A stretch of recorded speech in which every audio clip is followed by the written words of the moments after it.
This is lecture 13 of Logika u računalništvu, Logic in Computer Science.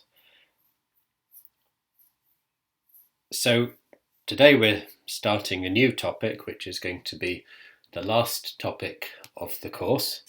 And with this topic, we're going to draw a number of the threads of the course together. So let me remind you of what we did at the start of the course in the very first lecture. So at the start of course, we looked at natural deduction for propositional logic. And then a few lectures later, we extended that to natural deduction for predicate logic. So what these two things are examples of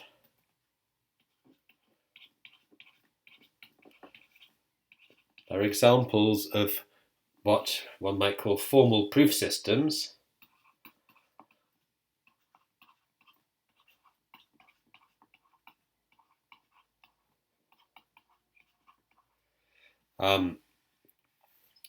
Which are systems of formal rules for reasoning, and we reason with the rules in the formal systems. So in this case, the formal proof systems were natural deduction, but there are other formal proof systems that one can use. And we looked at natural deduction for propositional logic and predicate logic. So for propositional and predicate logic. And you've had some exercises to construct proofs in natural deduction. So the proofs are like long lists of formulas. Whenever you introduce a formula, it either has to be an assumption or it has to be justified from the formulas occurring previously according to the rules the rules that you have for dealing with the logical connectives and the quantifiers. And you probably realize that constructing proofs is quite a fiddly process. But maybe before writing that down, just to say the good thing about natural deduction is it supports a natural style of reasoning, like to reason to show that an implication holds, you make an assumption and show that something follows from the assumption. That's the natural way of proving that an implication holds. So natural deduction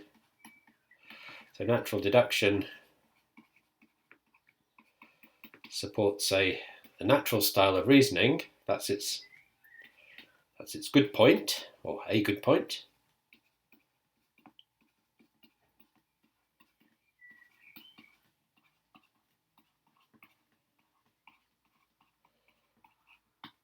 Nevertheless, and this is not just a bad point with natural deduction, but with any formal proof system, is that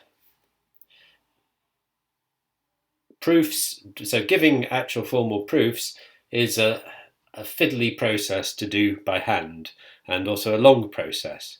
But constructing proofs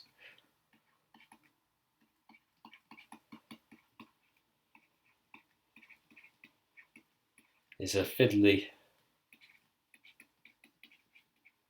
So fiddly means a little bit intricate and complicated.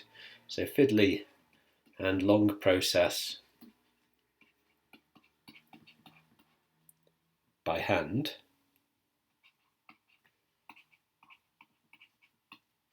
So of course it's natural to use a computer to assist the process of providing formal proofs. And this is one aspect we haven't really looked at so far in this course. So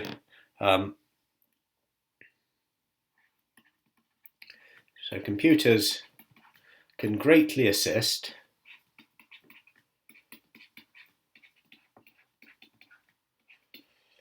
with the process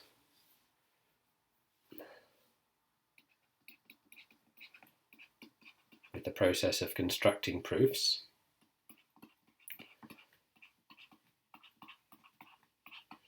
and let me keep on saying formal proofs.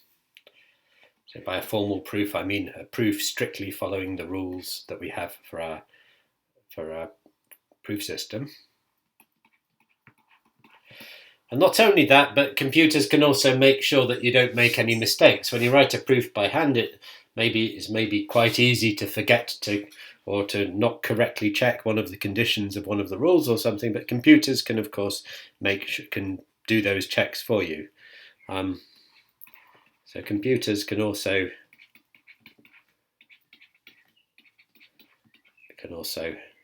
check the correctness of proofs.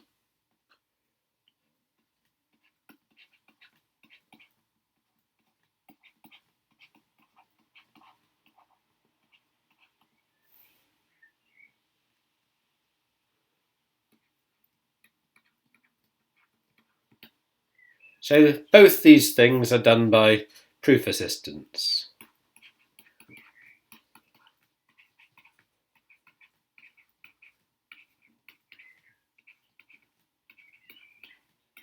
Sometimes called theorem provers.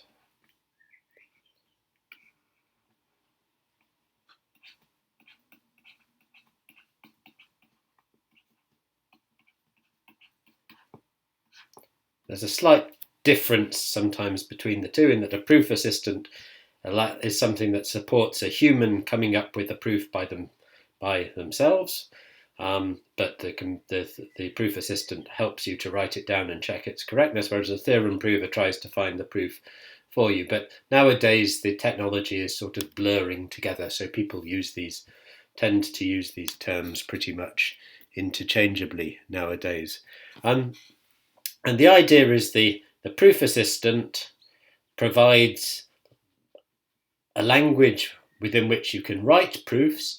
It provides nice tools for editing the proofs, and it then checks the correctness of the proofs. In some ways, its role is a bit like the role of an IDE, an integrated development environment in programming, where in an IDE you have editors for the programming language that can help you correctly write your programs in the programming language, and in the end will at least check the syntax of the program so that it's syntactically correct, so the program can be compiled. So we're having something rather similar. So the idea of a proof assistant is to provide something rather similar for constructing formal proofs. So today we're going to look at a particular proof assistant. So this is extending the work on propositional logic and predicate logic, on natural deduction there, but it's not only related to that part of the course, because why we might consider the question, why is formal verification important? So why, sorry, not formal verification, but why is such support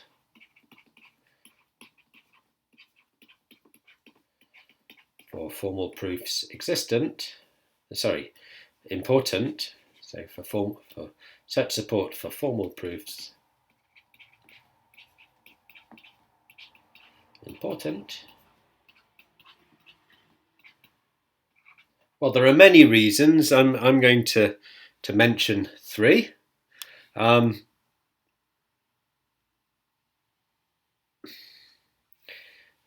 So one is the goal of software verification, software and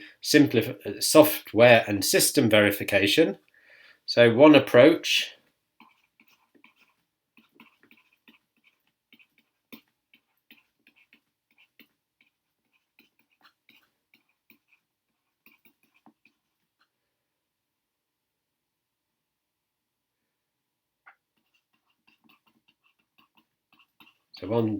to software system verification is to develop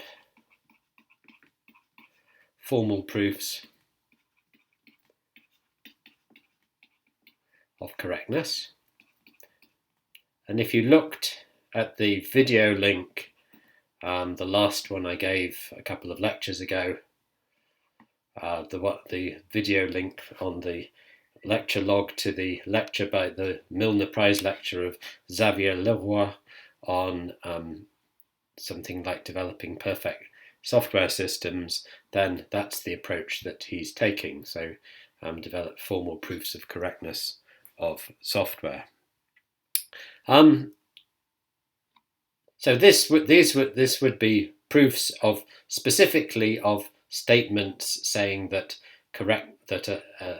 a piece of software is correct, or a computer system is correct, that sort of thing. But it's also useful to formalize mathematical proofs. To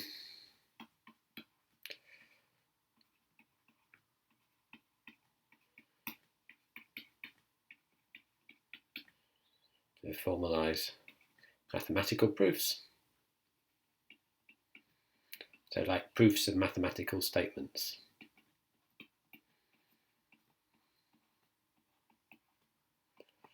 For example, we saw that in Hoare logic, which we covered in the last 2 lectures, the consequence rule had a side condition. In order to apply the rule, you needed to verify a mathematical statement that a certain implication stating properties of the integers was true, and that's a difficult thing in general. And so one way of dealing with such implications is to prove them using a proof assistant. So e.g., formalizing mathematical proofs is useful. So this is useful for verifying the side condition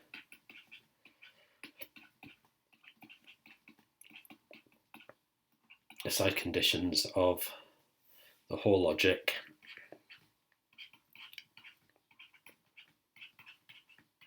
Consequence rule.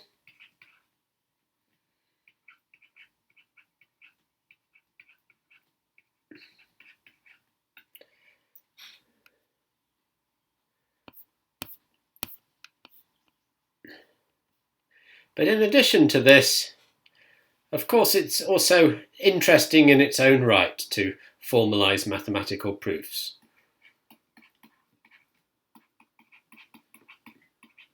So this is not now to do with computer science and verification, but nonetheless,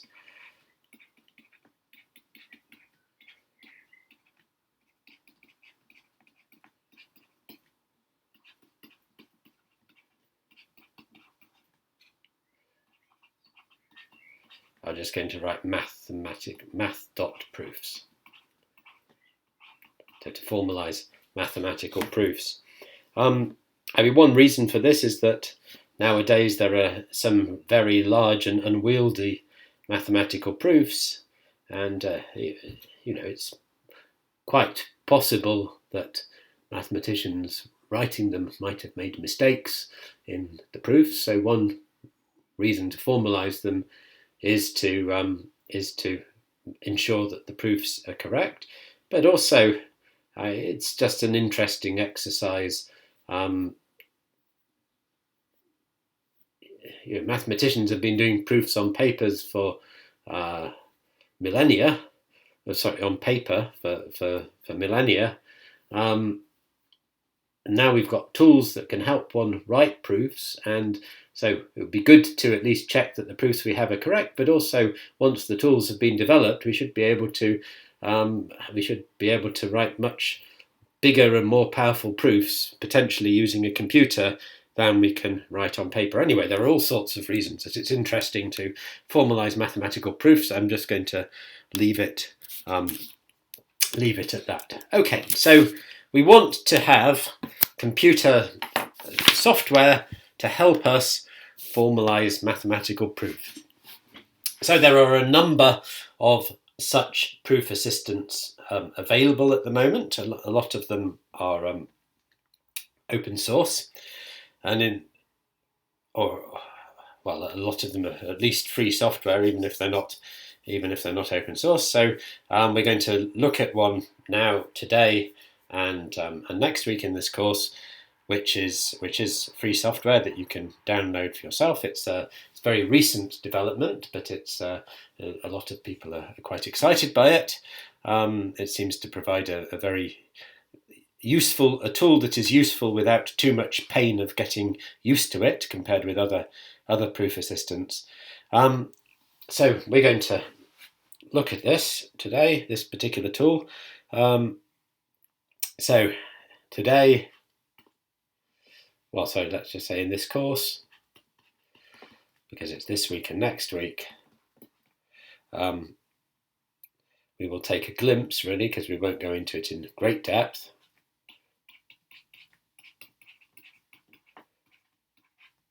A glimpse is a short look at something. So at a current proof assistant, really rather recently developed proof assistant.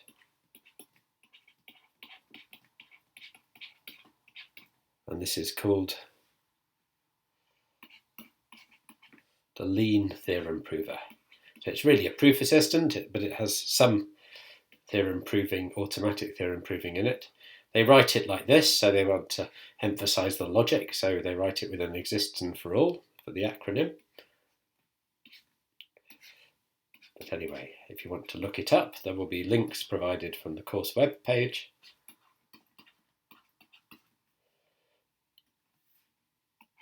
But if you want to look it up, you can Google it as well, the lean theorem prover. It was actually developed at Microsoft, but nonetheless, it is free. So we're going to look at this proof assistant later, but before going to look at the proof assistant, we need to look at the logic it's based upon.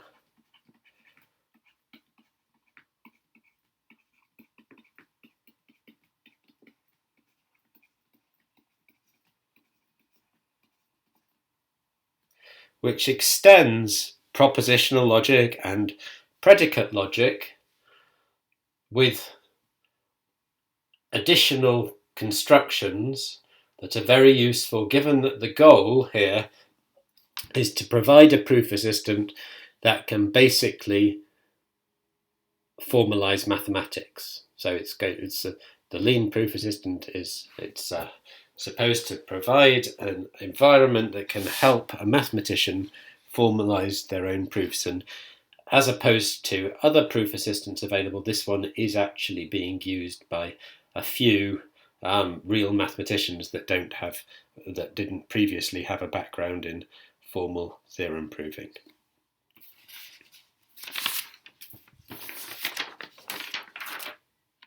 So the logic it is based on is very interesting in its own right, and this first part of the lecture today is going to cover this logic. So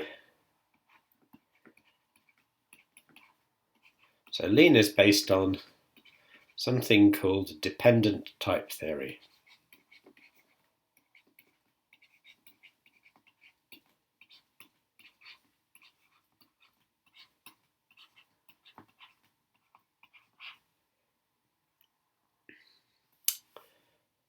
Which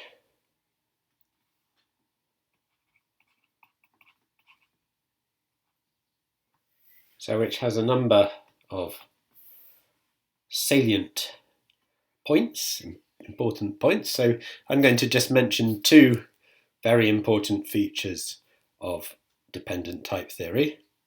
So the first thing is it unifies logic.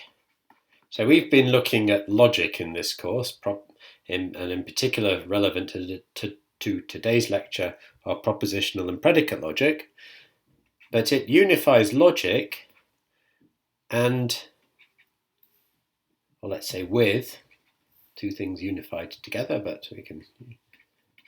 So it unifies logic with mathematical constructions. So in order to prove things, mathematical theorems, they're supposed to say mathematical constructions. In order to prove mathematical theorems, we need to be able to essentially construct the sets of mathematical entities that we're proving things about. So numbers, say integers or real numbers, or say some collection of or groups, or rings, or so algebraic structures and this sort of thing. One needs to be able to construct such structures.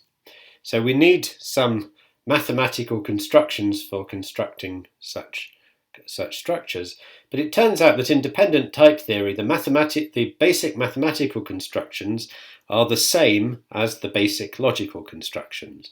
So somehow logic is almost subsumed within mathematics, so to speak. This will become clearer later on in the lecture. And this is done by an identifying principle which is called propositions as types. So propositions are from logic. Types sound like they're from programming languages, but these are mathematical types. So this is the propositions. You can think of them as sets, essentially. Although a lot of people who call themselves type theorists would be rather upset for me to say that types can be considered as sets. Anyway, we're not going to, this is a practical course, so we're not going to get too sidetracked by philosophical concerns. So there's the propositions as types principle says essentially that you can consider the propositions of logic as special types, special sets. And it also contains a programming language. So we've got some computer science in there in the way of programming.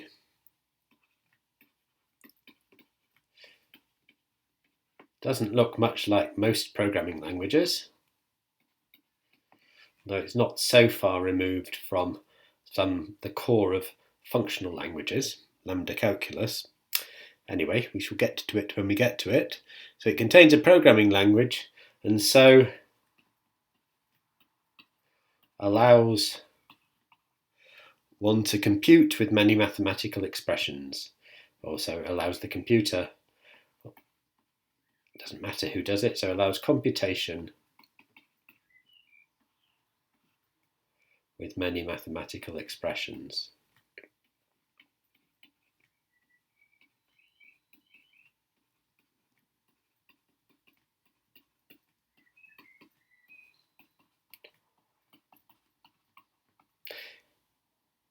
So this is good from the point of view of this course, which is dealing with computer programs anyway. So it's good from our perspective, but it's also good just if you're concerned with providing support for mathematical reasoning, because when you do mathematics, in general, for example, you're trying to prove results, but proofs tend to involve two components which have some interplay between them. They play off each other. So one component is the reasoning. That's where the logic comes in. It gives you the logical structure of the proofs, but often you have to do some calculations as well.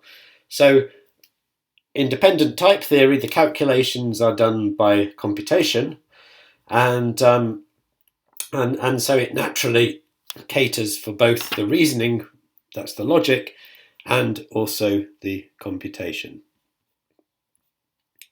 Right, so let's look at the notion of type. So as I say, types are like sets.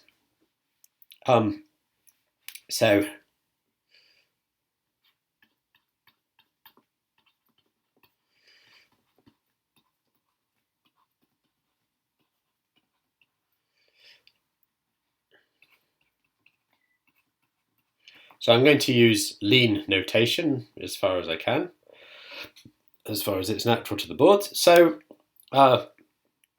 we have defined for us in the library, we have the type n, the type of natural numbers.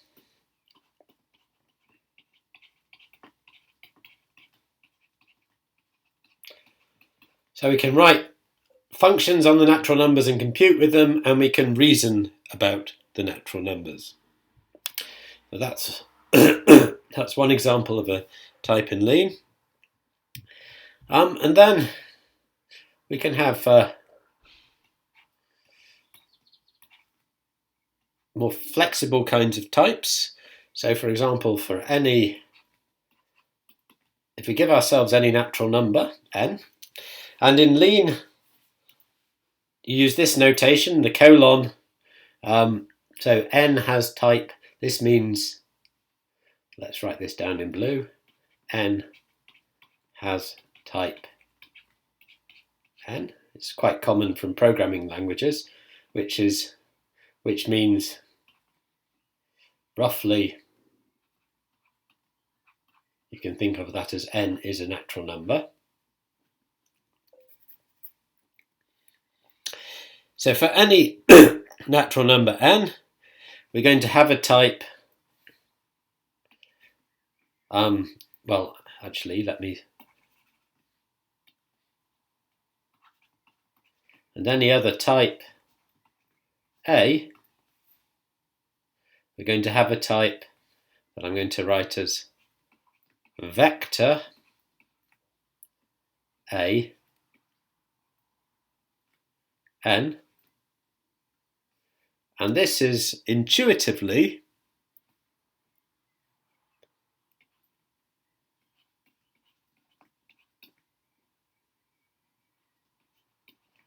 this is the type that in ordinary maths you would write as a to the power of n of n tuples whose elements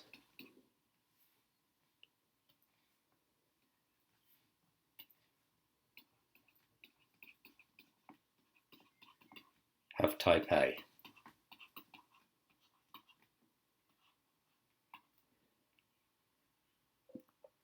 So if A was a type of real numbers, vector a n for a specific n would be the real numbers to the power of n, so the Euclidean n-dimensional space. If A is the type of natural numbers, which we have the built-in type of natural numbers in the Lean library, so e.g.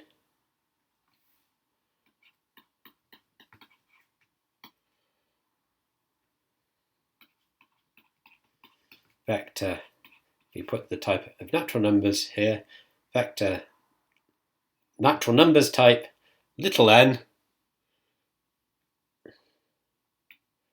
is the type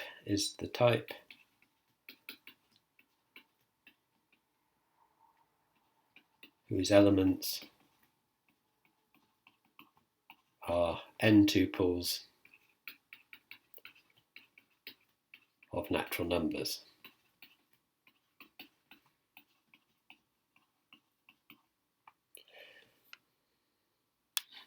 So e.g. we would have the empty vector would have type vector n0. It would also have vector a0 for any type A. The vector 0 would have type vector n1. The vector 0, 0 or 0, 1, etc. These would both have type vector n2, and so on.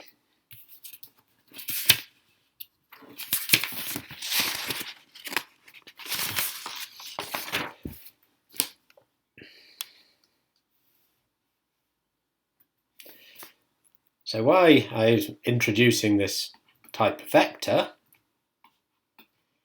so vector an is a type, but it's a particularly interesting type because it's what's called a dependent type. So it's an example of a dependent type.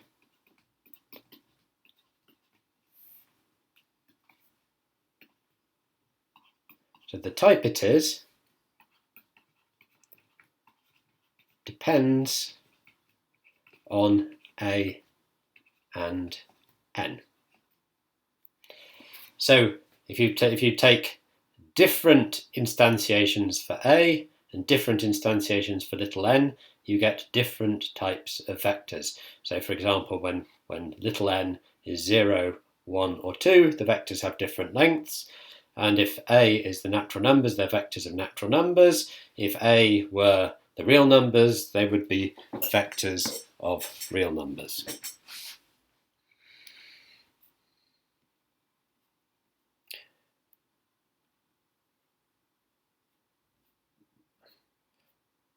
So let me just put maybe a title for this page, would have been useful to have it. So this is summarizing.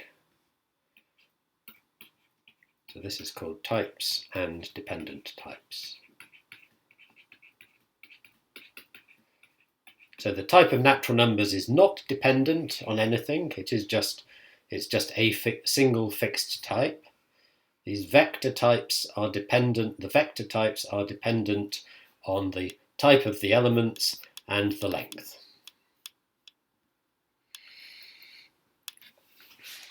And dependent type theory, dependent types are the key feature of dependent type theory. Unsurprisingly, that's why it's called dependent type theory. So dependent types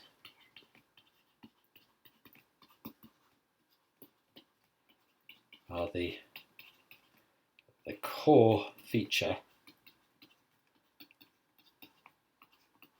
of dependent type theory.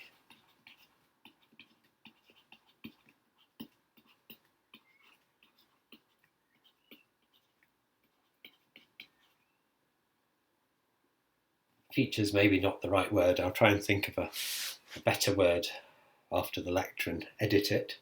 And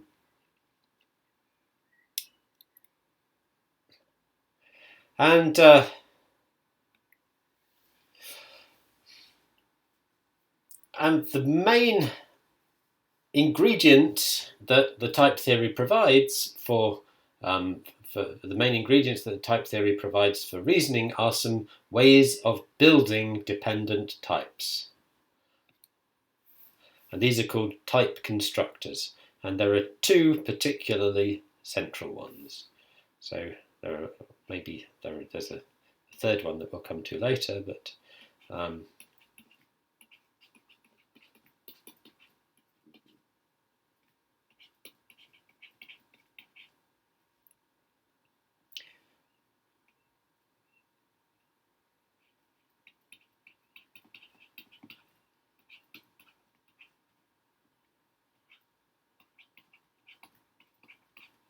two central type constructors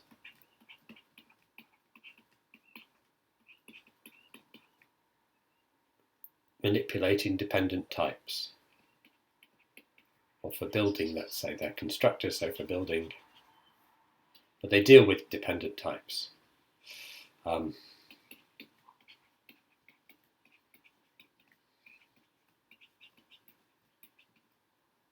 Dependent types.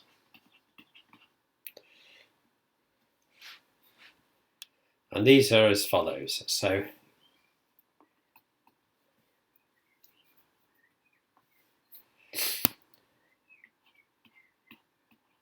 if A is a type and B is a type, potentially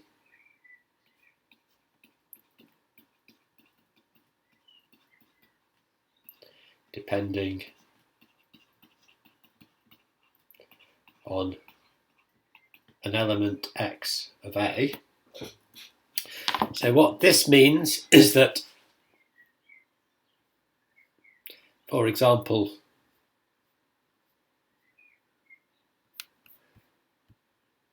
little n here, so vector an is a type that depends on the element little n in the natural numbers. So that's an example of a of a type depending on a variable from another type.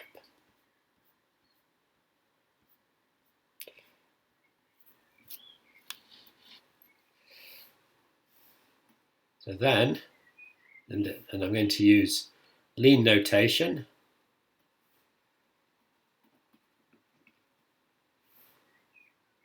Then the following are types. Something called the pi type, which has the notation pi x colon a in B, and something called the sigma type.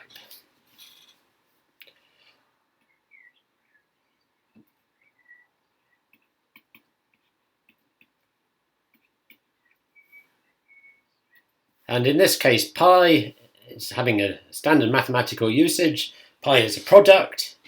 In maths, one often uses a sort of pi notation. So this is called dependent product.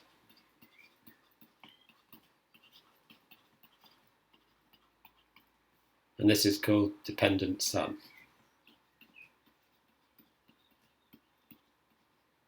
And somehow the intuition here is that this is how you normally in maths, you would write this as the product over all the x's in A of B. As I said, this B contains x, so we might just make it a bit explicit. You don't need to make it explicit because B is a type depending on x. That is, maybe write this in a different colour.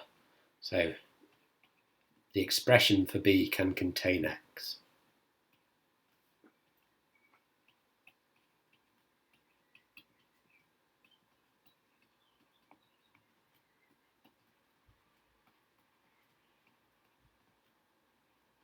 Can contain. That can looks a bit ugly. So can contain x. So just as, again, if we go back to our vectors, our expression vector A little n contains little n.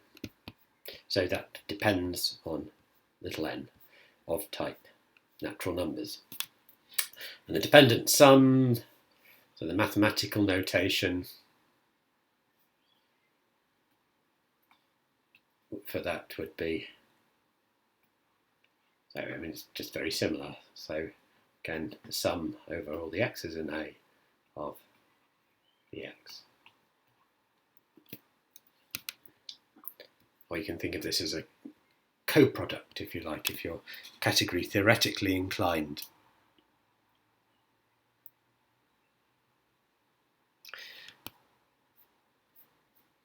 So how do we understand these types?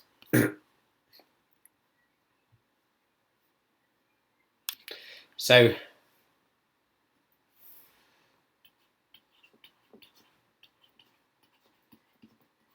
dependent product types.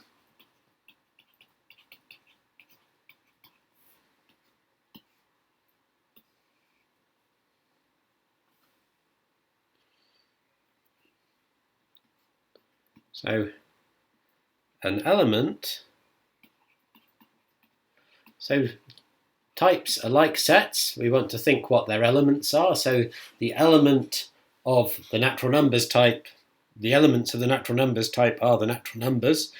The element, so to understand what the type is, we understand what its elements are. So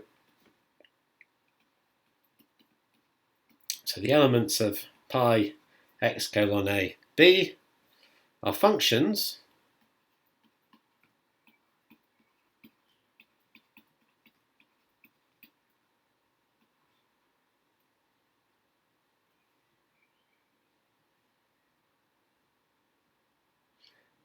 so they're functions f that map any element of type A, so that's the domain, to an element which we write as f of f applied to A,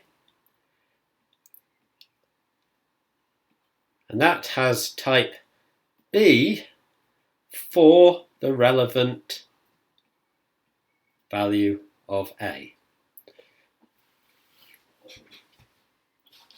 So the point is B can contain X, so the type of B depends on an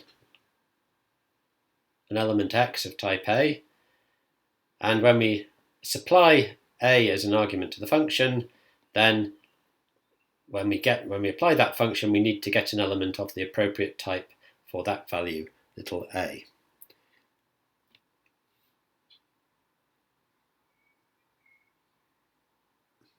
So it probably would help to see an example.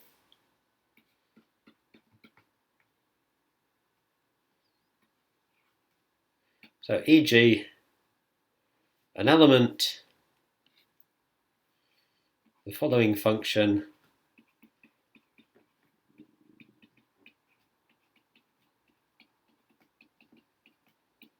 I'm not going to use lean notation for this, but I'm just going to explain it intuitively, is an element of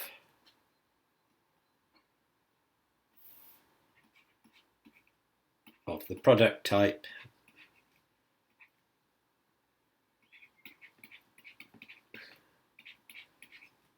where the A type, the domain type, is the natural numbers, and the codomain types are the families given, are the types given by vectors of length n. So we're saying functions from natural numbers to vectors of the length specified by the natural number. So such a function has to be defined on all natural numbers, and on 0 a function will need to provide a vector of natural numbers of length 0. So there's only one vector of length 0, and we're writing that as open close brackets. So this is of type vector of natural numbers of 0. 1 needs to get mapped to a vector of length 1. So, I mean, our function might, well, let's do this. So suppose 1 gets mapped to the vector with one element that is the number 1.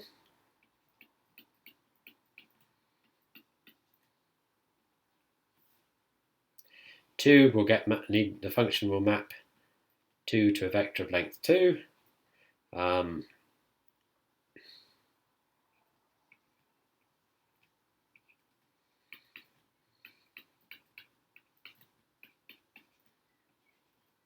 So here I'm mapping to the vector 1, 0, 3. I mean,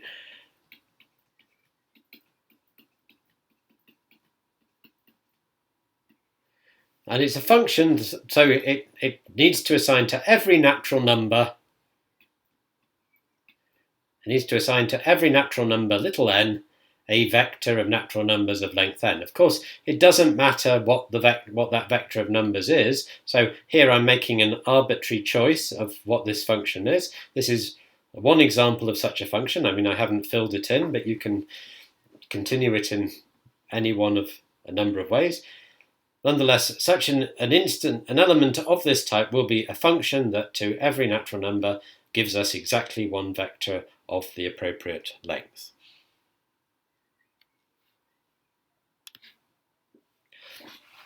Okay, so hopefully that explains that concept.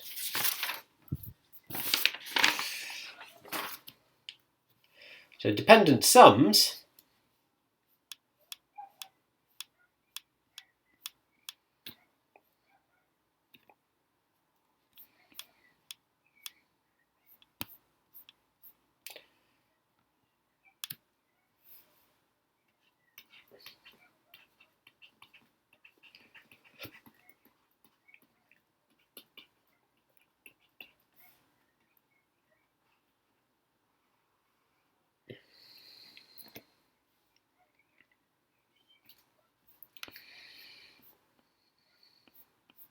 So again, we need to explain what the elements are.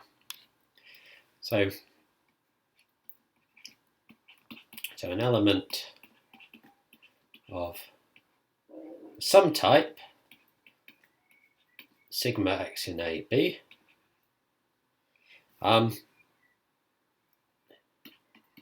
is a pair which we write in angled brackets A, comma B, where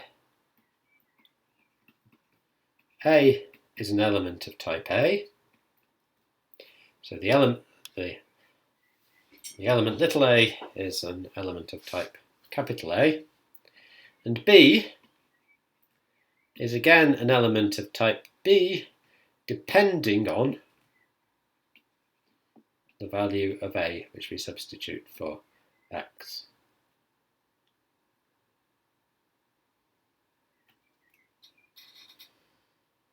So actually maybe when we first use the substitution,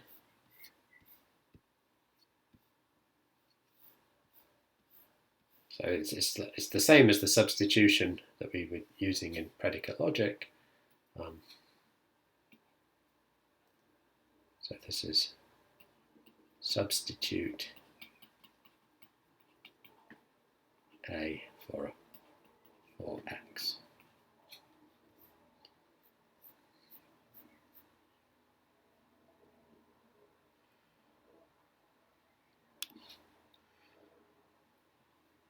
So again, let's give an example here.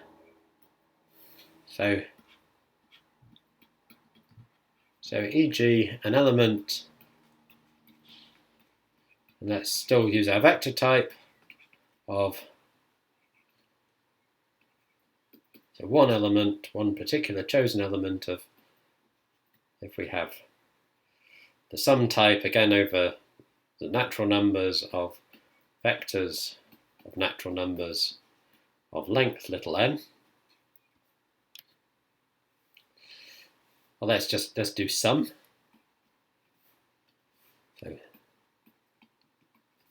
So some elements of this are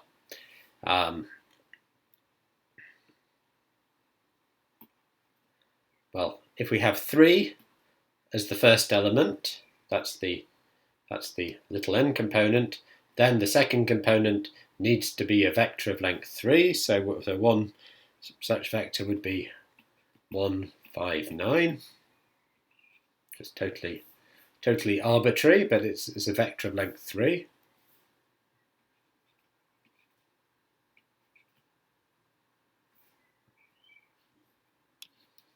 Another one would be, say, 5, and the vector 0, 0, 0, 0, 1, or 2, or anyway. I mean, these could be any 5 numbers. Let's actually stick a 0 in there. The point is that always the second component needs to have the right length as specified by the first component. And another one would be 0 and the empty vector. Let me just make it clear that's an empty vector, not an elongated 0.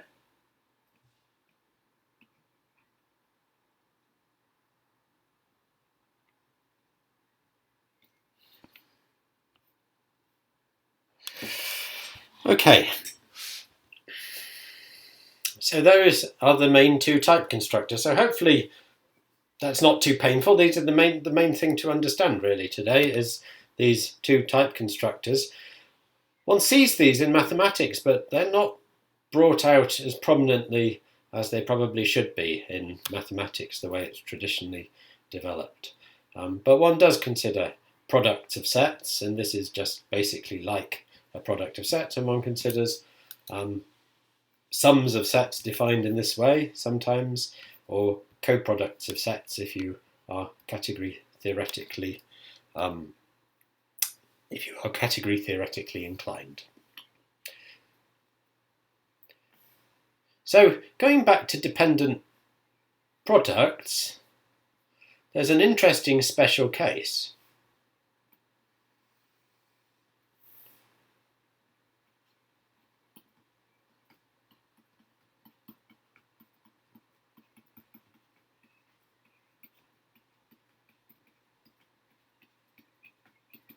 And that's when B does not depend on X.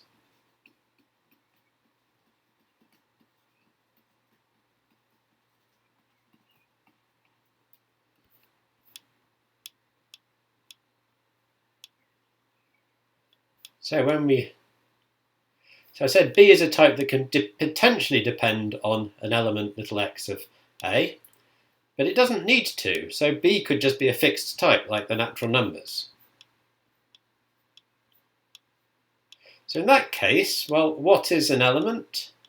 So it's a function f that maps any element little a of type A to f of A, which, substituting little a for x, will have no bearing on the value of B because B does not depend on x. So it will just map any little a in A to a value f of A in the fixed type B. So in other words, it's simply a function from A to B, from the fixed type A to B. So in this case,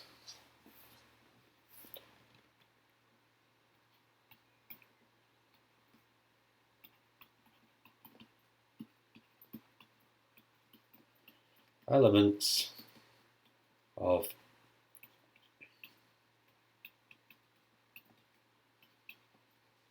are simply ordinary functions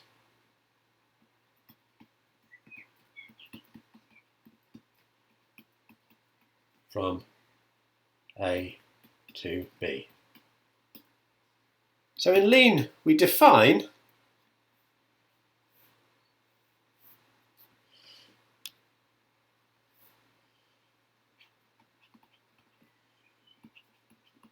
defines a shorthand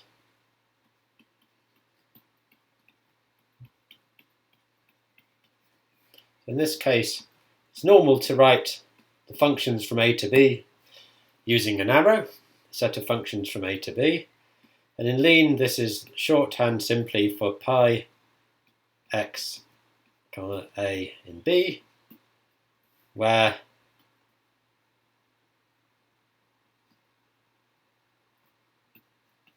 when B does not contain x, or does not depend on x, actually is.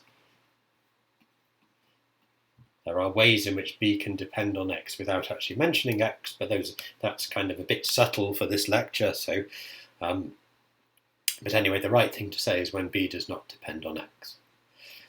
So the construction of the set of functions is, of course, a major construction in mathematics that's used all the time. That is, as we can see, a special case of the dependent product construction. So function spaces are a special case of dependent product. And similarly, there's a similarly interesting special case for sums. So special case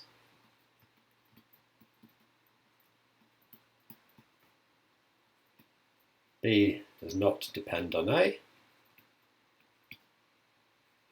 So depend on x.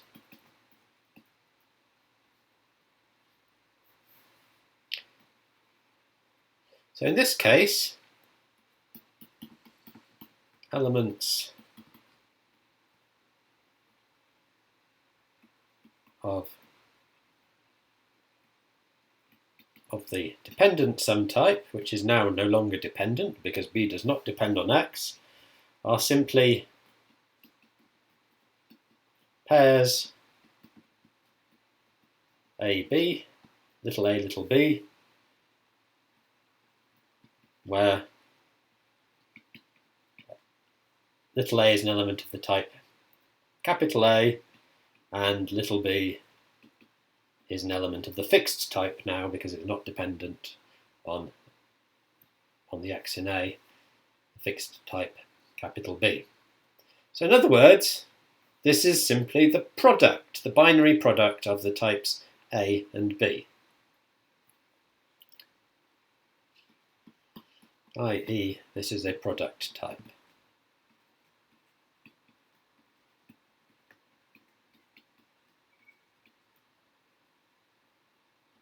And Lean defines the notation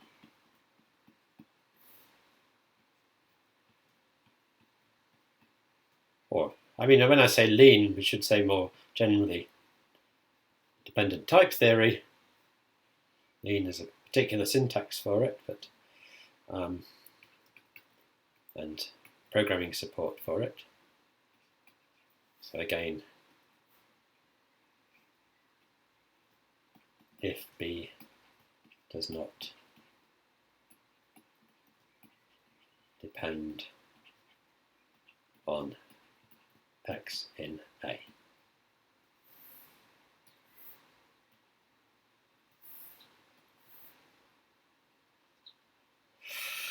Okay.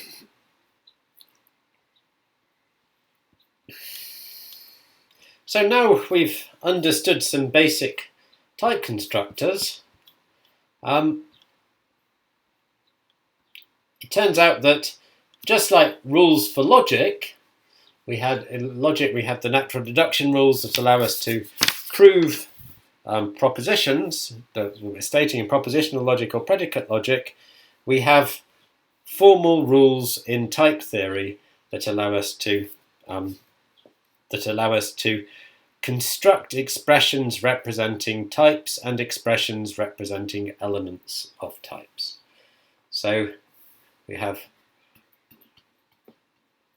formal rules in type theory.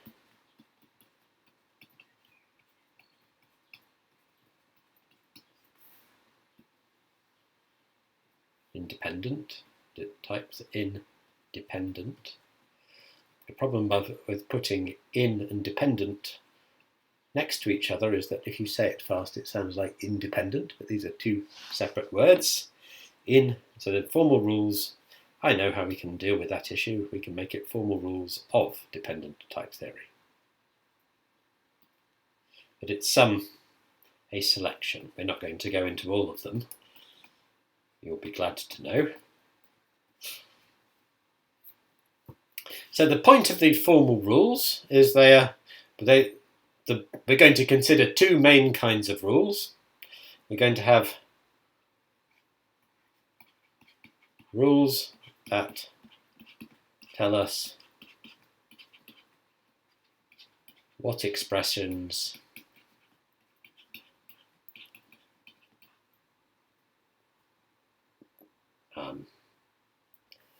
let's just say tell us the expressions for types, or let's just say expressions for types. So rules that tell us expressions for types, and also rules that tell us or give us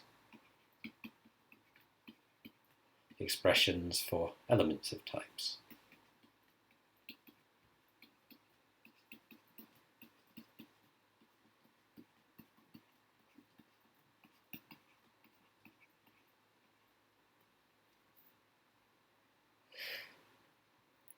So examples of the first kind are the rule that tells us how to form an expression for a dependent product type and for a dependent sum type. So we have the rule in order for the sum type sigma x in A, B, for this to be a type, we write :type to say that this is a type. In order for that to be a type, well, we need that A is a type.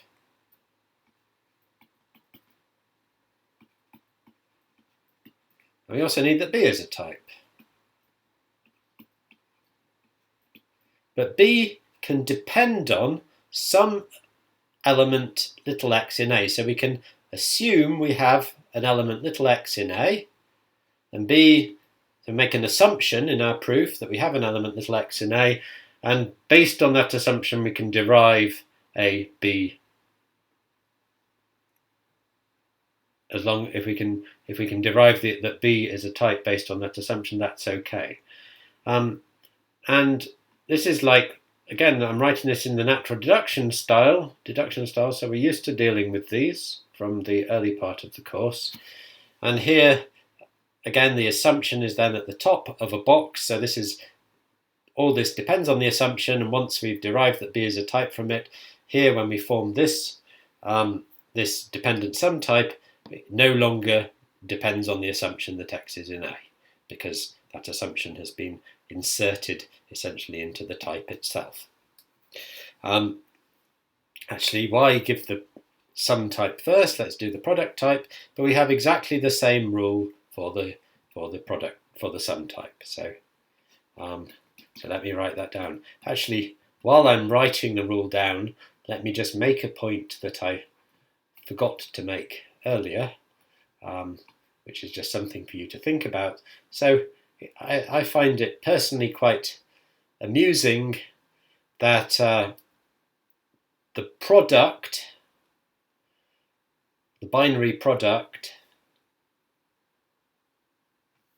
of A and B, in the case that when B is not dependent,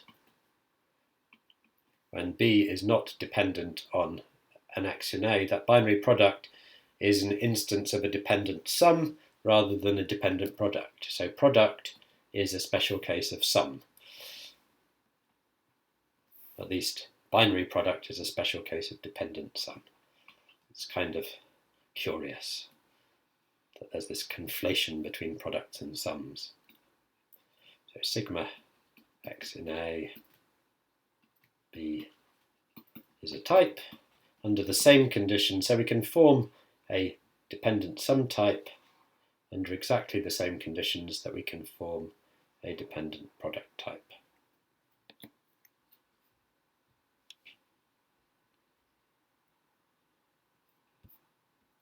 So these are the expressions for forming the types. What about for forming the elements of types? So we're going to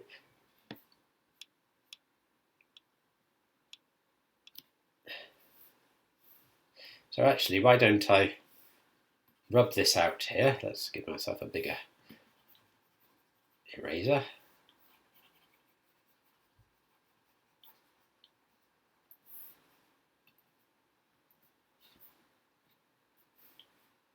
So these are rules that tell us expressions for types, and now we're going to have rules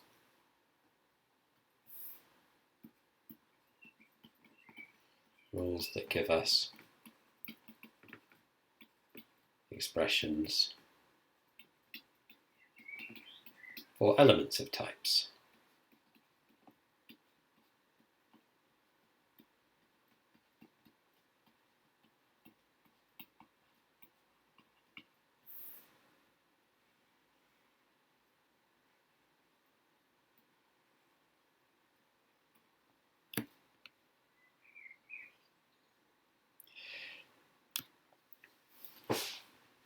So we're going to start off with the dependent product type, and we're going to, like with natural deduction, so this is going to be very similar to natural deduction, we're going to have introduction and elimination rules.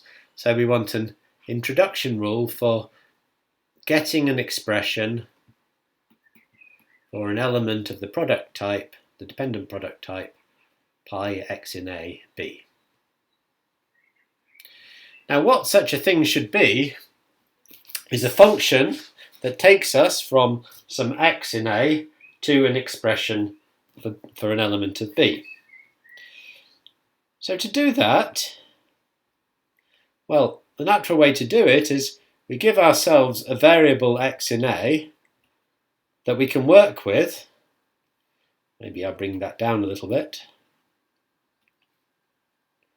We give ourselves a variable x in A that we can work with, and based on that we need to derive some e in B,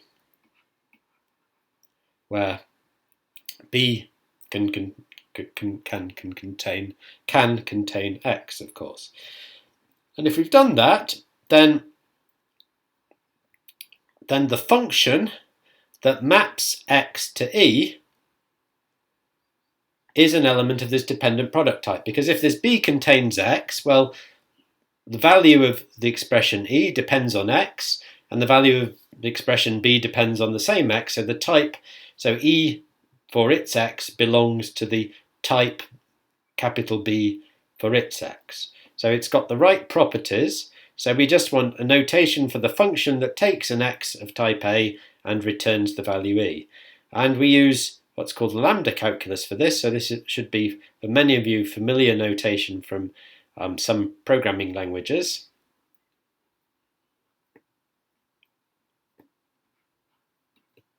And the lean notation is this, lambda x colon a b. So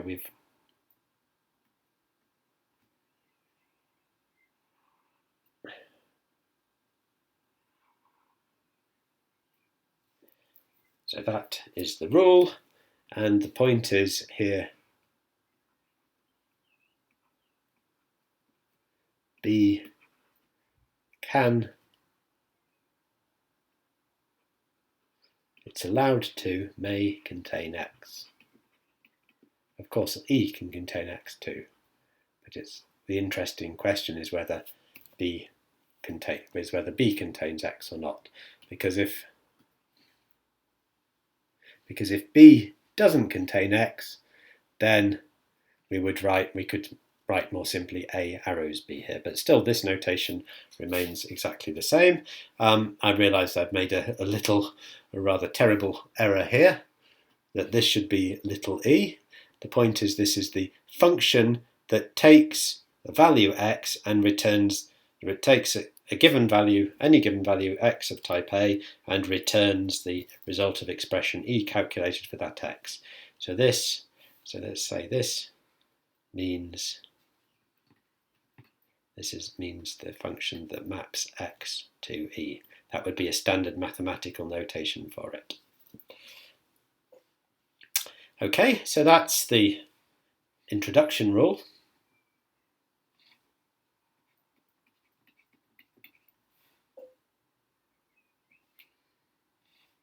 Well, let's say pi intro.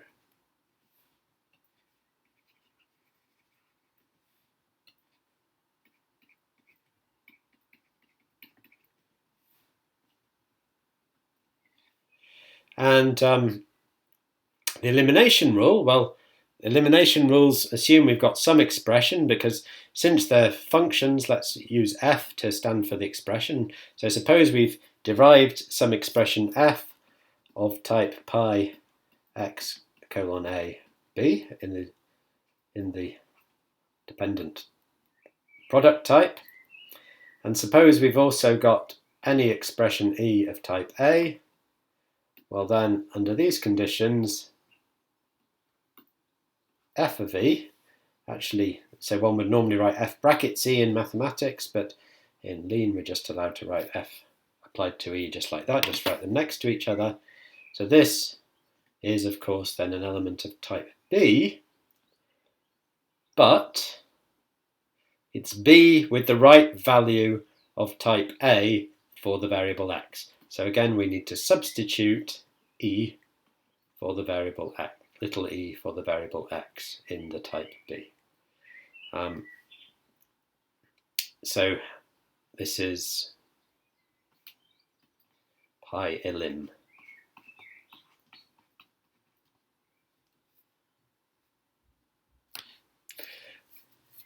The sum type, the rules are in some ways simpler. So in order to construct an element of a sum type, what do we need? Well, we need an element of type A. So let's assume we've got some element little d of type A. And we need an element e of type B. But it needs to be the relevant type B, given that we've got the value d for the x in A here. So for example, in the case that we had above of the sums of numbers, when we had a 3 as the first element, then we needed to be in vector n3 in the second element. When we had a 5 as the first element, we needed to be in vectors of length 5 in the second element. So we need the second element to be of the appropriate version of b, and again we get that by substituting then the value, the element we have from type A for x. So this is dependent sum intro. And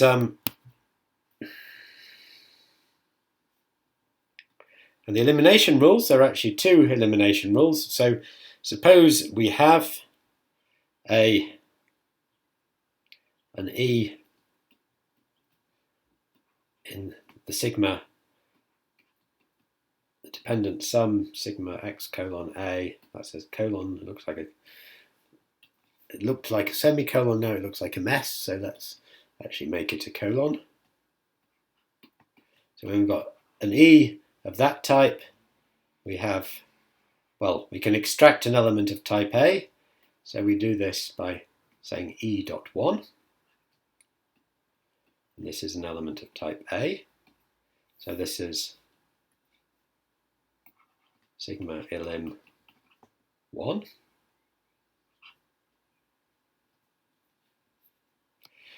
And the second rule is slightly more interesting, that if we have an E in sigma x in A, B, we can also derive an element of type B, but type B depends on the element of type that we have of type A. So we get the second component of the pair, we get that, and we need to give it a type. Its type is B of something, but it's B of, we need to substitute the first component of the pair for X. So that one's a bit more interesting.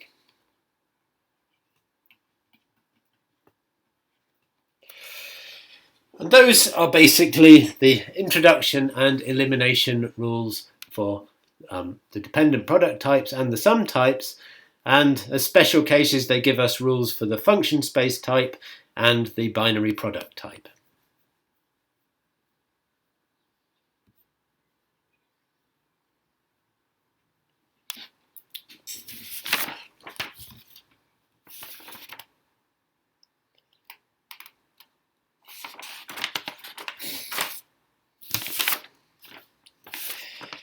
Right. So I'm going to make this a little bit of a lengthy video, this first part this week, for reasons that I will explain by email. So I'm going to carry on, and essentially I want to finish the theoretical part of this lecture, and then there's going to be a practical component in which we actually see the lean theorem prover in use. Of course, I mean, you're watching the videos, you're welcome to pause at any time and take it in whatever portions you like. But anyway, I'm going to carry on now, and we're going to now look at, having looked at the main type constructors, the dependent sum and product, or the really two most significant type constructors, one might say. I want to go back to something that I said right at the beginning of the lecture, which is quite a long way back now, which is that dependent type theory unifies logic with mathematical constructions via the propositions as types principle. So what we've seen so far are some mathematical constructions, dependent sum and dependent product, but we haven't seen any logic. So where does logic come in?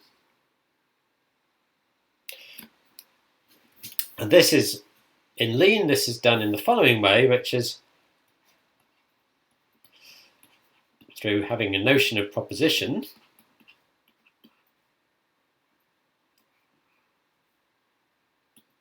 So these, in lean, are special types.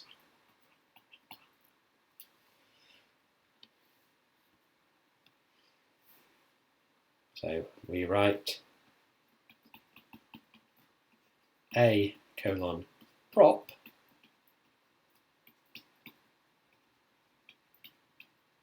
to mean A is a proposition type.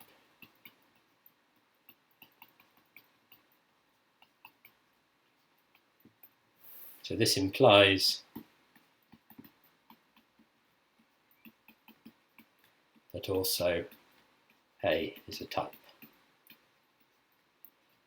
but not vice versa. Not every type is a proposition, but propositions are special types.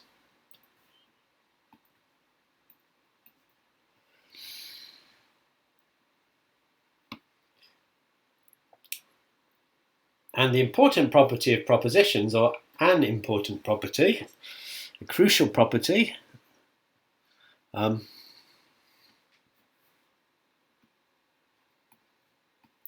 propositions are types that have at most one element.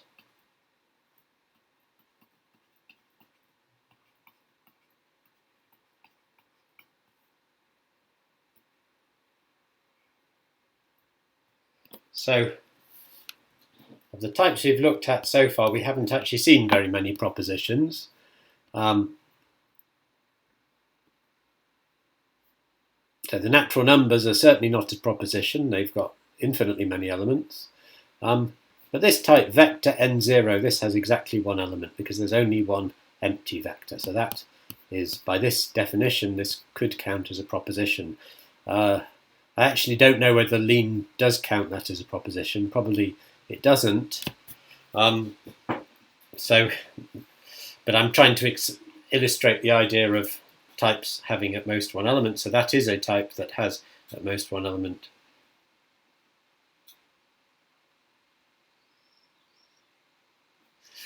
So here I'm not saying every type that has at most one element. Maybe it's not true that every such type is a proposition in Lean. I'm not actually sure about that. But anyway, propositions, they are all types that have at most one element. So what that means formally is if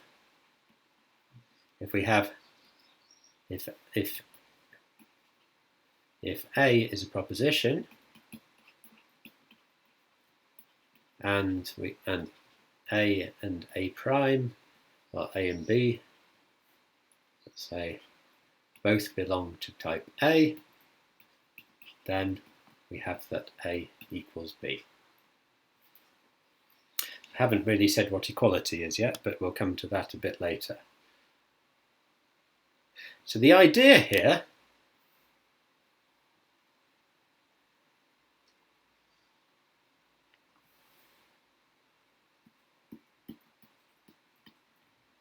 there are various ways of thinking of it. So one way of formulating this idea is if A is a proposition,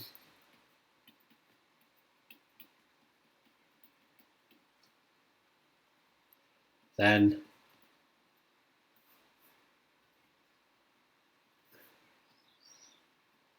an element of the, so if capital A is a type, which is a proposition, then an element of that type is a witness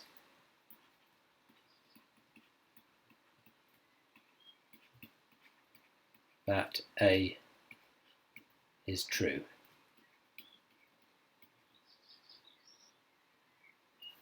Or, actually, maybe I'll create a bit of space here.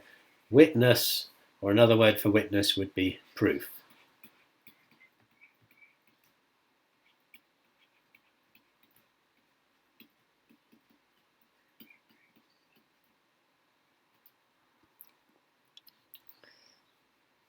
The only thing is there's no notion of two proofs being different. So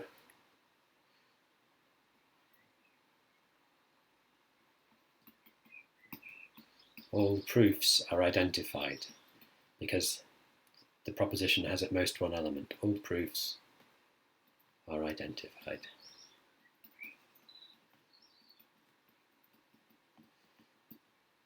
So you can just think of it as some token saying that yes, A is true.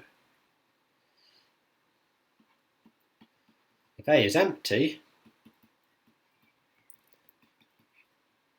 then A is false.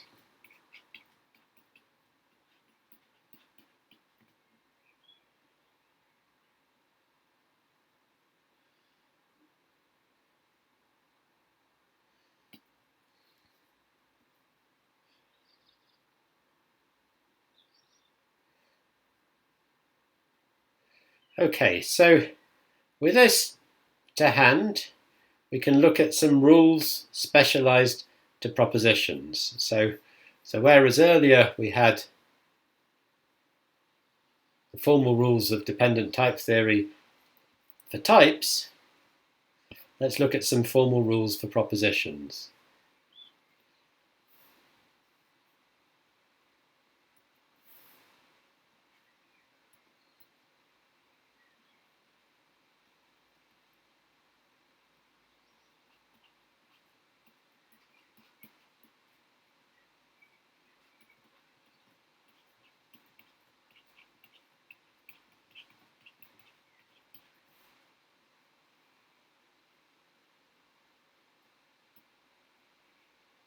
So we can again divide these into two.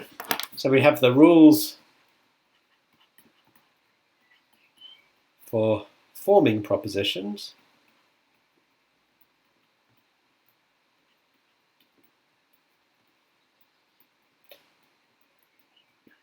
So include.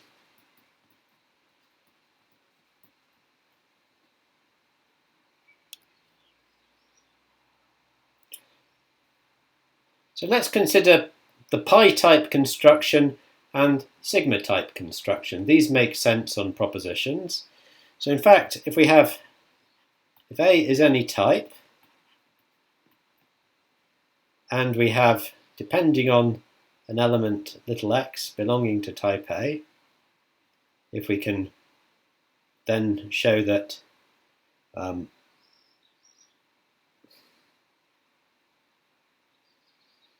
let's use P's and Q's and things for propositions. So suppose P is a proposition.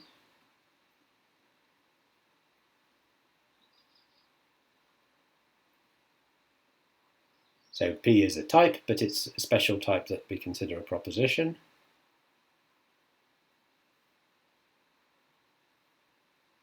Then, of course, we can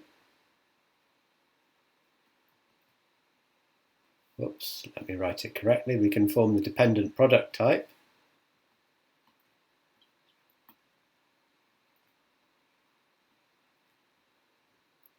And the thing is, this is again a proposition in this case. Now that's quite intuitive because for every x in A, the type P at x, so again P can depend on x,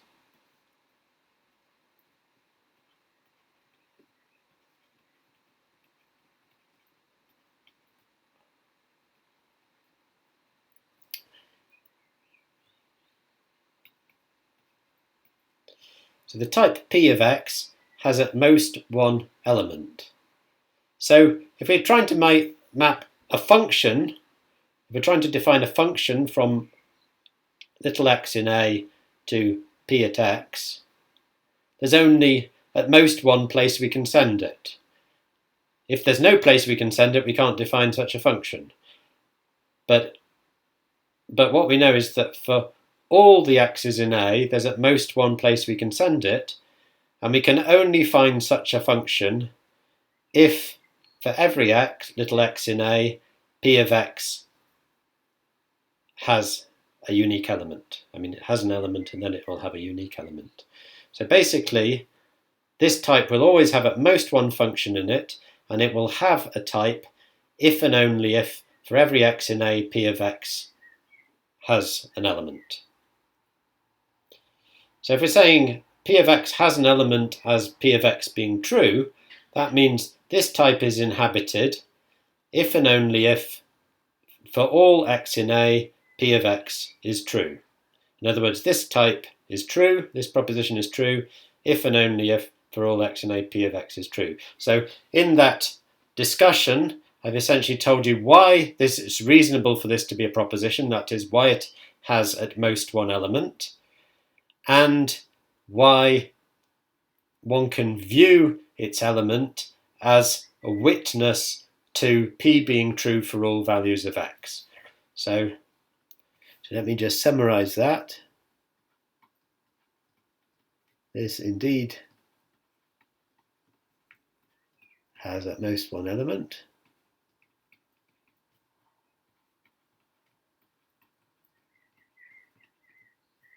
And it has an element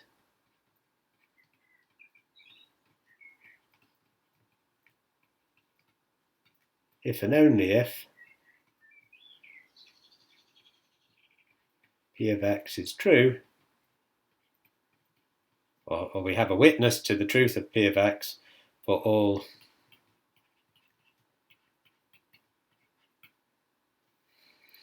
let's say, let's just be is inhabited. So this has an element if and only if Px does, let's just say Px does, meaning Px has an element. Or let's say has an element. Okay, if P of x has an element for all x in A. So in other words, we can view, this is just the dependent type, the dependent product construction that we saw before, but we now see that it has exactly the meaning we would expect the universal quantifier to have. So Lean defines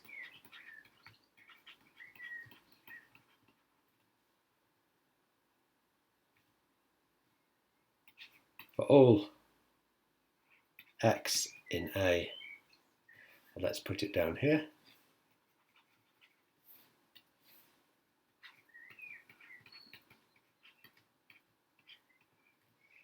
So let's put as definition is defined to be equal to pi x in A p. So this is yet another construction, this time universal quantification, that is defined as a special case of the dependent product.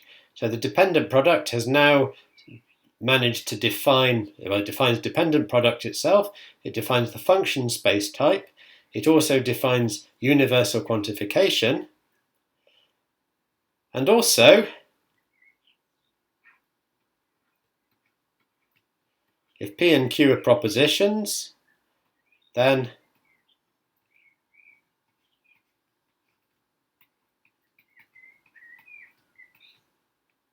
this is just a special case of the function space construction first. So this is now this is the function space construction, but this is also the same thing as implication. So why? Well, this is, we already saw this definition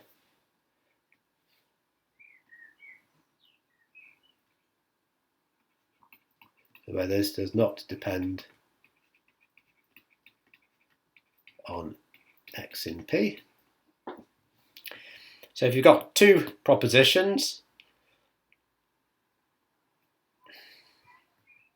so this is implication if P and Q are both propositions.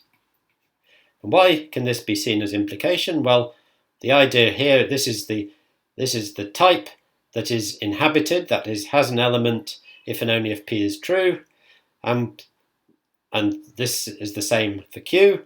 And here we've got the function, the type of functions that will map elements in P to elements of Q.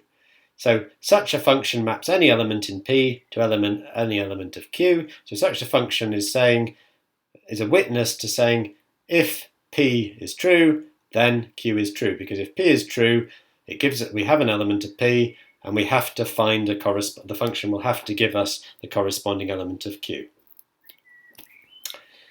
Okay, so we've now seen then that dependent product defines, gives us dependent product as a primitive construction. It defines the function space on types, it defines the universal quantifier, and it defines implication of propositions.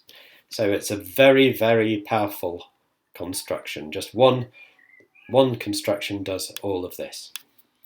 Okay, so what about sigma types? So again, suppose A is a type,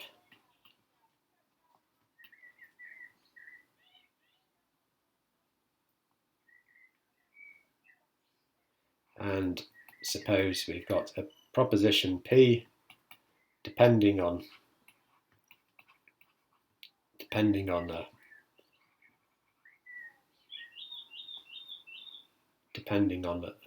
let's put Let's make sure that x in A looks like it's at the top of the box, depending on an assumed element x of type A. And again, the P can depend on x.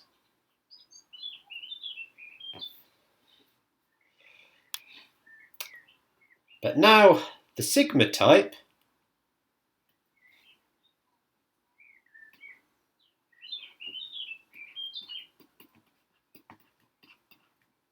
is not in general a proposition.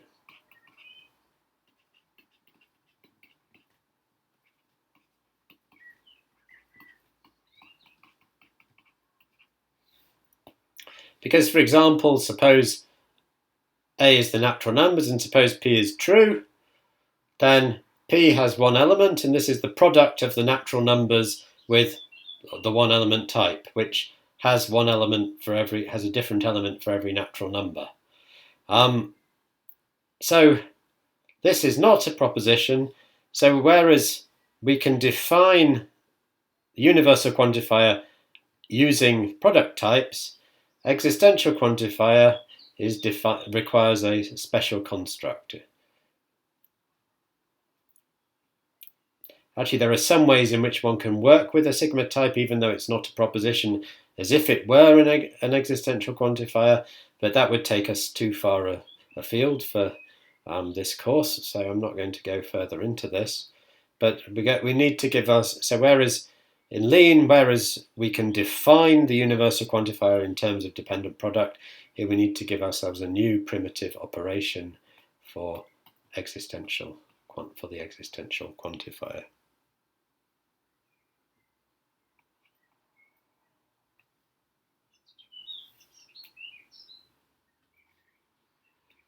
So exists x in A, P is different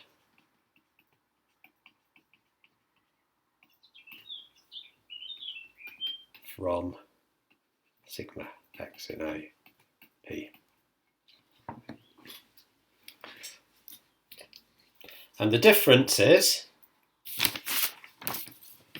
the rules for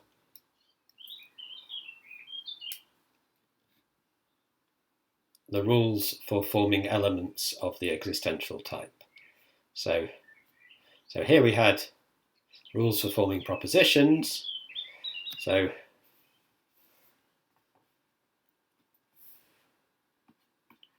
rules for elements of types.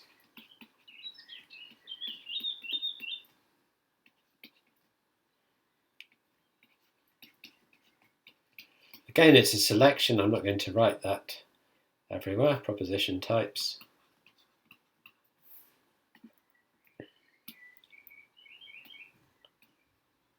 So we already have the rules for implication and universal quantification.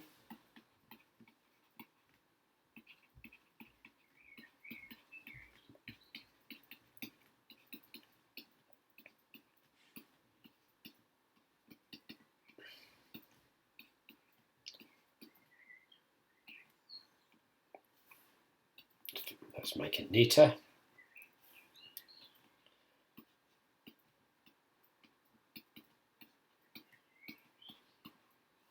Because these are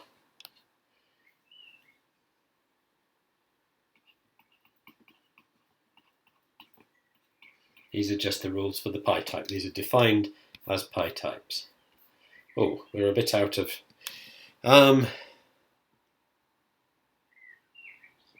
well, I think I can squeeze it into the space here. Well,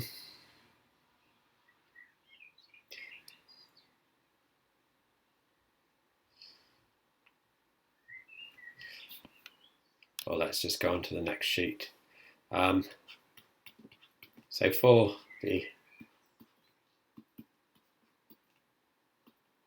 the existential quantification, we need an introduction rule, and that's basically just the same form as the introduction rule for the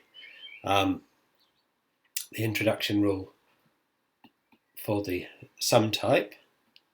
So if we have an element little a of type A, and we have a proof U that P holds in the case of little a, then,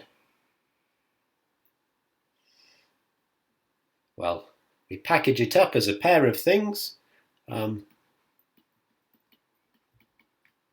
this is written exists intro, the official notation is exists intro AU. There are lots of shorthand notations, and this belongs to the type exists X in A P. So this is the intro rule.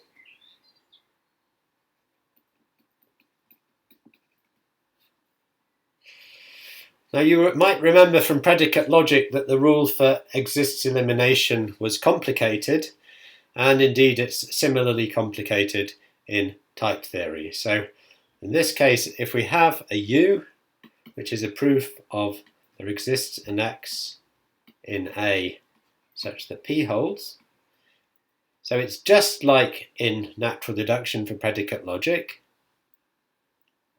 We assume we have some Y belonging to A,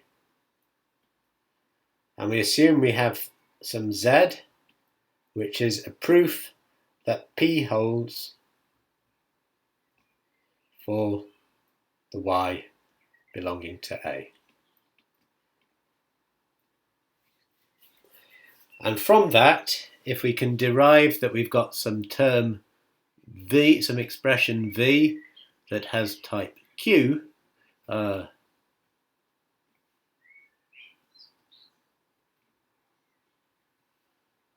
Q is a proposition,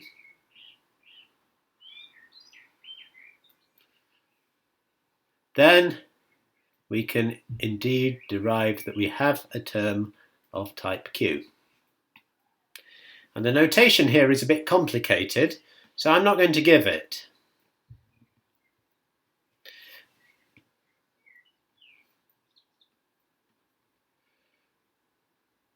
So rather than giving the notation, complicated notation,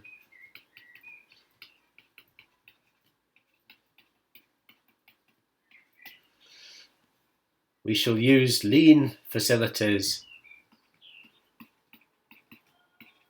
So we've used nice lean syntax in practice.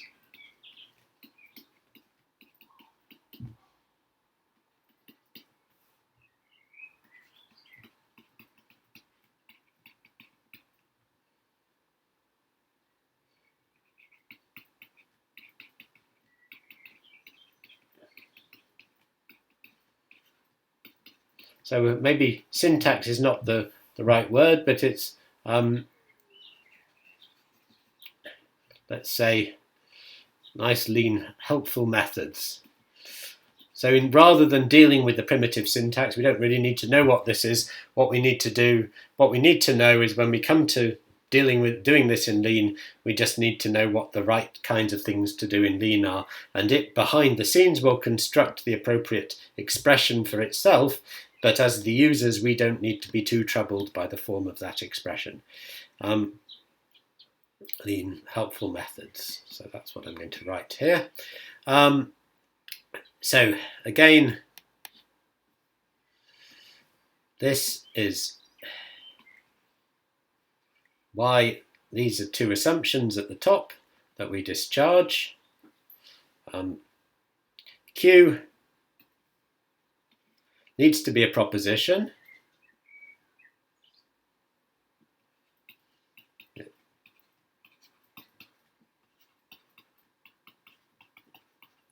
That does not depend on Y and Z.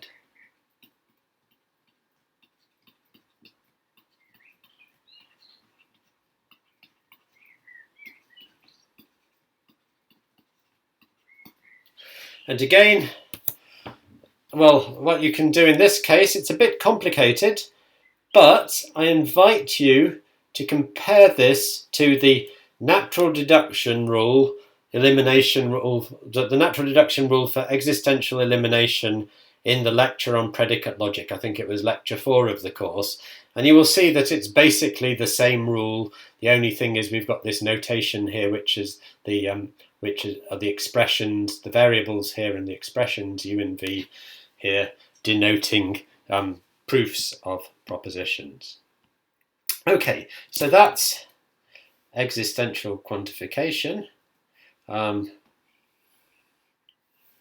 we also have the propositions P and Q.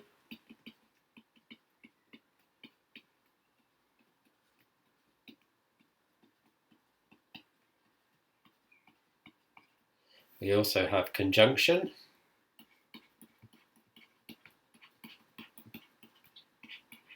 P and Q. And that can actually be defined as P times Q, where using the product defined earlier, wherever it is, using dependent sum type here, because in the case that P and Q both have at most one element, then the product has at most one element. And disjunction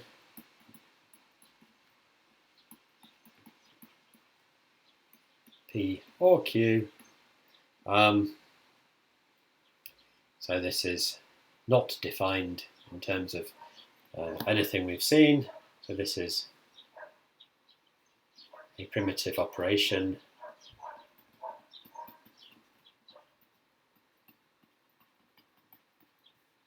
with its own rules.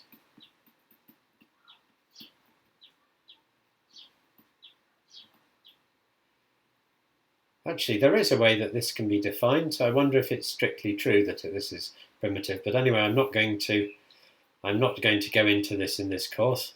So there is such a thing as what's called an impredicative encoding of disjunction.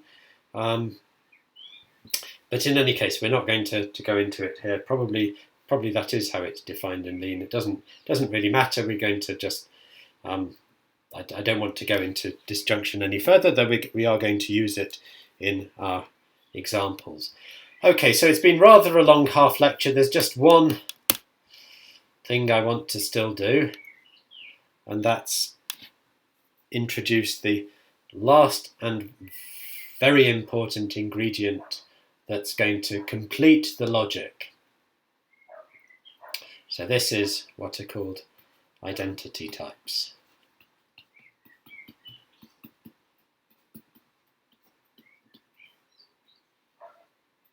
And this, we really do need a special type constructor for it. So the type formation rule.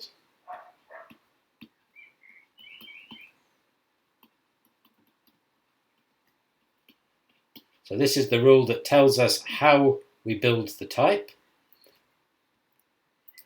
So this is if we have a type, any type A, and we have any expression little a of type A, let's say E, D. So anyway, it's an element of the type and given by an expression that we've typed according to our rules, and we have another expression little e of type A.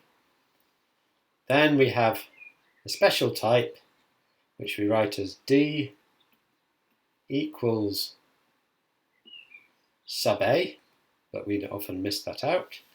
So I will miss that out. And this is a type. In fact, it's a proposition. So it's the proposition that states that D and E are equal elements of type A. And the introduction rule, so the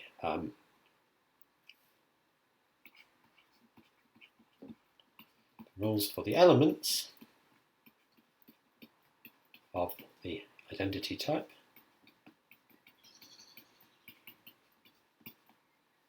So here we have this is, let's put it here, D equals E. So this is a type, is called an identity type. So in Lean, the identity types are always propositions. They have at most one element. For some of you will have heard of a subject called homotopy type theory, and homotopy type theory is based on this dependent type theory I've been talking about in this lecture. But a crucial component of it is that equality types are not propositions. That is, there can be many interesting proofs of equality. So there's not at most, so the equality type is not a type with at most one element. But in Lean it is. That makes things simpler for us. So the rules for elements of identity type are that whenever you have, oops, let's put this in black because the rules have typically been in black. So whenever you have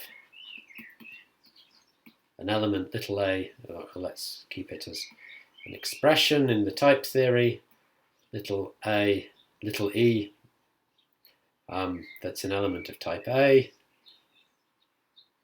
then we have then the equality, E equals E, that's a type, that's a proposition. Of course, that should be true. E should be equal to itself, so we need a proof of that.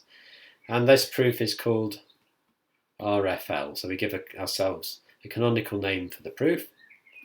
So this is called for reflexivity, because it's the reflexivity rule. So this is the intro.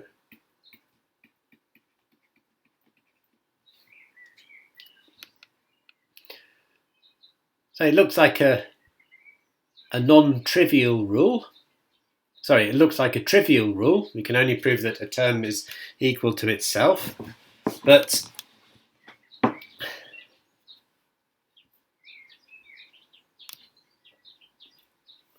actually this rule is non-trivial.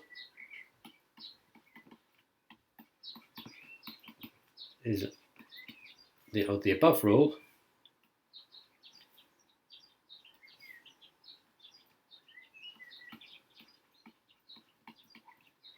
is non-trivial in combination with, if we combine it with another rule. And this is one of the important rules of type theory. So this is the rule that says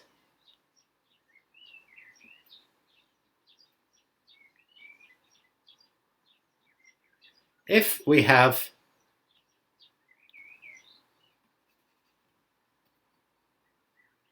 some expression D of type A that depends on some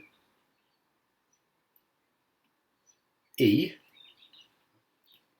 that has some expression E within it, and we've got that E is equivalent to E prime in some type B,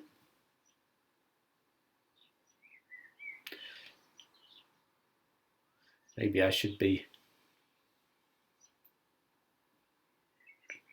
quite correct here and say that if the A is a type, or rather A mentioning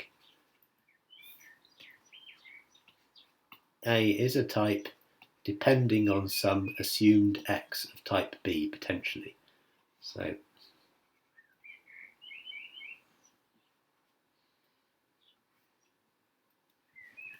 but the point is we've got some expression D denoting an element of type A where type A contains some expression E that has type B.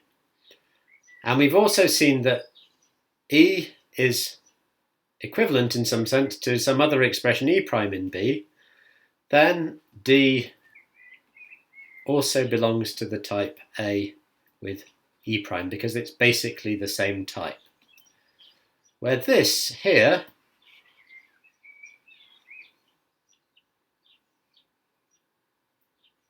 This means very roughly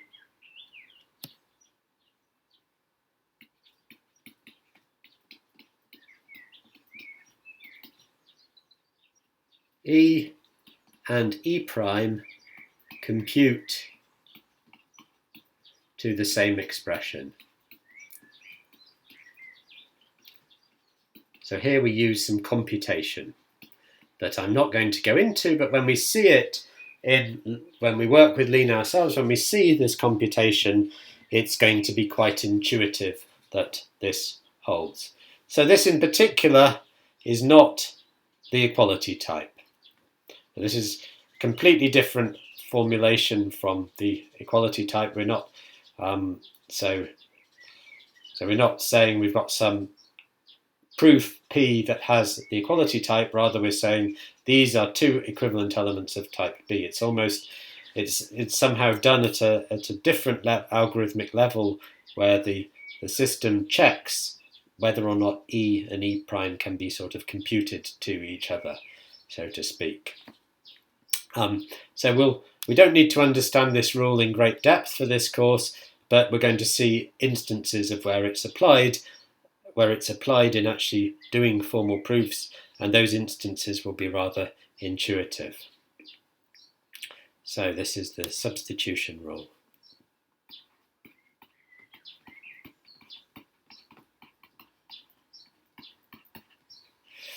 And finally, there's a missing elimination rule for equality, and I'm not going to give you the elimination rule. The elimination rule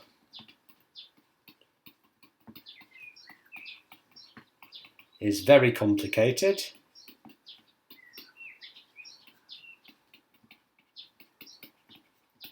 It is a bit like existential quantification, only even more complicated in the case of the identity elimination rule.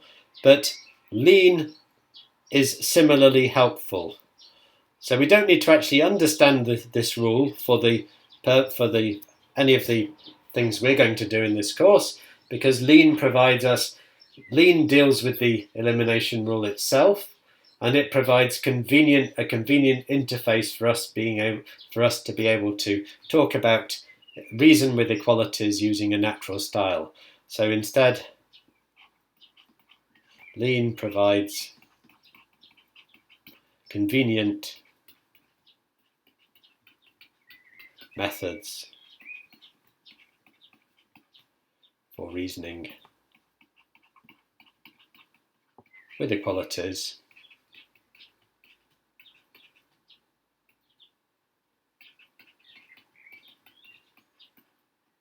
without using the elimination rule directly.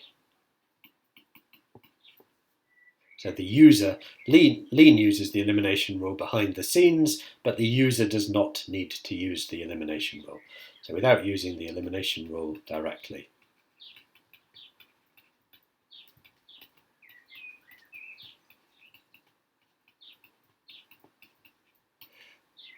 And that looks like a capital H, but that's actually directly, so let's just make that neater.